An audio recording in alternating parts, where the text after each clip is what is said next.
Hey everybody, welcome back. I have the Barchetta now from World Music Supply. This is my second guitar that I've got from the folks at World Music Supply. It just arrived. It took a little bit for it to come my way, but that's okay. Took about 11 or 12 days from the time I ordered it to shipment, but and that happened on both of my purchases there. So just a heads up, when you do order from them, just be prepared that it may take a little while before the product hits your door. At least that was the case with me. But so this is my second diamond guitar. The first was my Bolero, which was a limited plus model. And this is my Barchetta, which is a limited flame model. And there are some differences between the plus series and the non-plus series of the diamond line for the Boleros and the Barchettas. The main differences are the body on this is basswood. The body on the pluses are mahogany. Now, this is supposed to have a maple, flame maple top that's a veneer. I'm not sure if this is an actual veneer or a decal or what, but you don't see any movement whatsoever in the flame. And the flame is there if you look closely, but it's not super pronounced. I don't know. If I can't tell you one way or another if this is a real veneer maple top or what, but it looks good enough and decent enough. This is a flame cinder or something color on the guitar. Cinder red, flame cinder, something like that. That's one difference. The fretboard, Purple Heart, according to the specs on the non-pluses. Plus series has Richlight as a fretboard. The tuners, they're both diamond custom tuners supposedly. However, the plus have chrome tuners and chrome, hardware on the guitar, where this stuff is all blacked out. The tuners are blacked out, and they appear to be a little bit of lesser quality than the tuners on the plus. It might just be me, but I'm sensing that they don't feel quite as good as the other tuners. The potentiometers are also a little bit stiff on this guitar. They're a little funky to turn. They almost stop at certain points and then free up. So I'm not sure exactly what's going on with that, but I'll have to take a look. Three-way switch is okay. It doesn't feel super stable, quite honestly. So I'm not exactly sure how long this hardware is going to hold up or last, but hopefully it won't go out anytime soon. The pickups are the other area that are supposedly different. So these they don't state what they are. They're open pickups.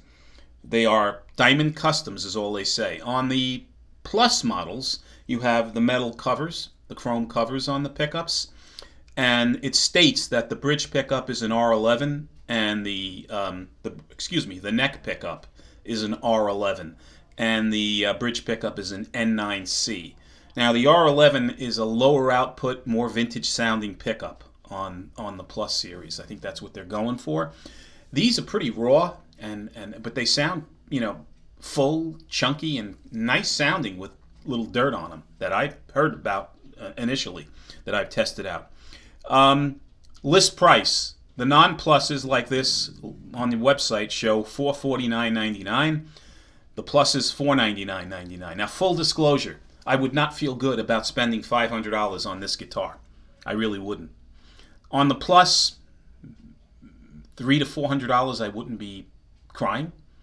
On this model, I think it's right where it should be at $150. It's an okay guitar. Now let me tell you some of the things that were not so okay out of the box, right? So the string height definitely needed attention. Strings were high, so that's okay though. That happens with any import guitar, low-end guitar. But the fret ends on this thing were cheese graters. I mean, they were nasty, up and down the fretboard, consistently up and down the fretboard.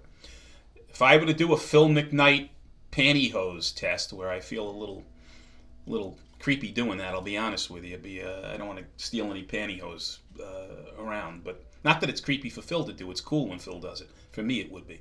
But it would be shredded on the neck of this guitar. Completely shredded.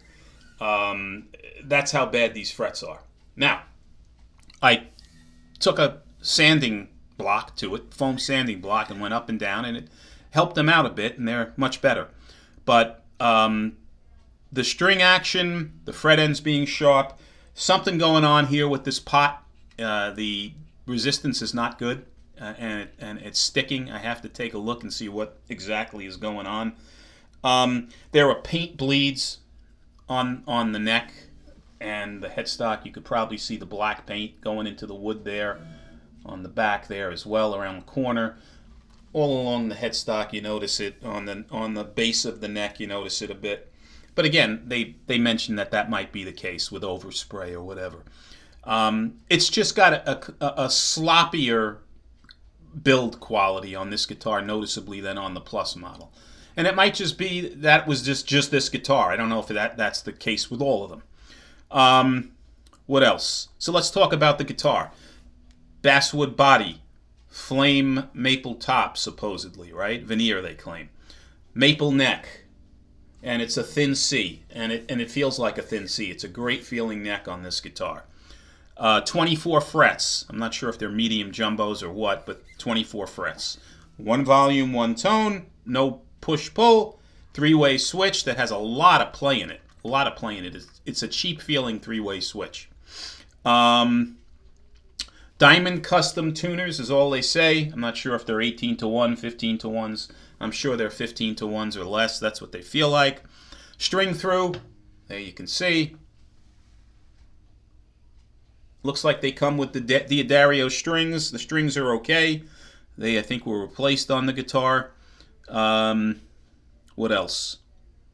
Trying to think. No gig bag, no truss rod tools, nothing. Just comes with the guitar, guys. Now, where does this guitar fall in terms of the usual suspects on Amazon that would compete with this for price at around the 150-ish in terms of dollars? You've got your Donner DMT 100, which is their double cut, two humbucker, metal market that they're focused on guitar, right? You've got the Donner Thin Line Telly. You got the Piles that have the double cut and the two humbuckers with the flame wood on those guitars. Fogiel HSH configuration. That's a guitar on Amazon that's about $129.99 right now. The Jackson JS Dinky, which is about $159.99, in terms of pricing right now on Amazon. The Grote, right?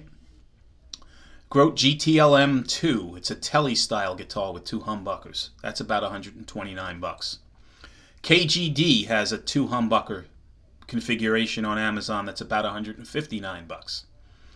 IYV has their PRS style guitar, the PRS IP350, in the black, transparent black color. That's $139.97. So out of this bunch of guitars, which ones would be comparable, in my opinion? You'd probably be comparable with the IYV PRS model, the Donners, either the DMT 100 or the Thin Line Telly, and certainly the Jackson. I think the Jackson guitar would be possibly a step up from this guitar, possibly. The others, I would say this, I would put over them, even though they're the most comparable guitars out of the bunch to this thing in terms of quality and components. I think the stock pickups on this guitar are actually pretty decent. That's the highlight.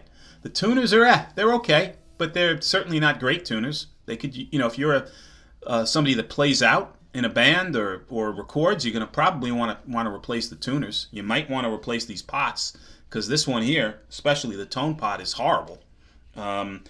Maybe even the switch, right?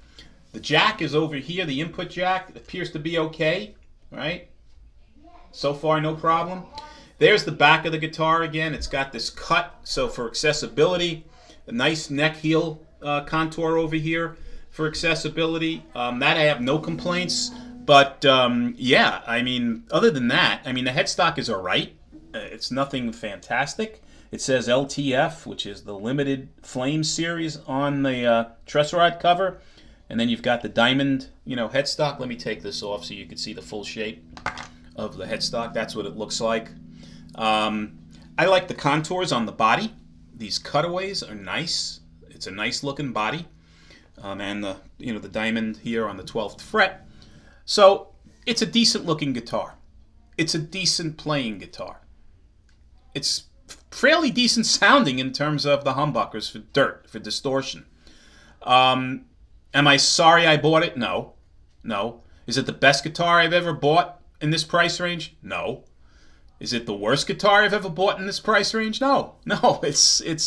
It's a good value for what I paid. Again, I think it's worth every bit of $149.99. Not so much $500, to be honest with you, or $450. Yeah, let me put on some distortion. Let you hear what this thing sounds like. Okay.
So, I apologize if this thing is way out of tune, which it might be, because again, these are brand new, well, I think they're brand new strings.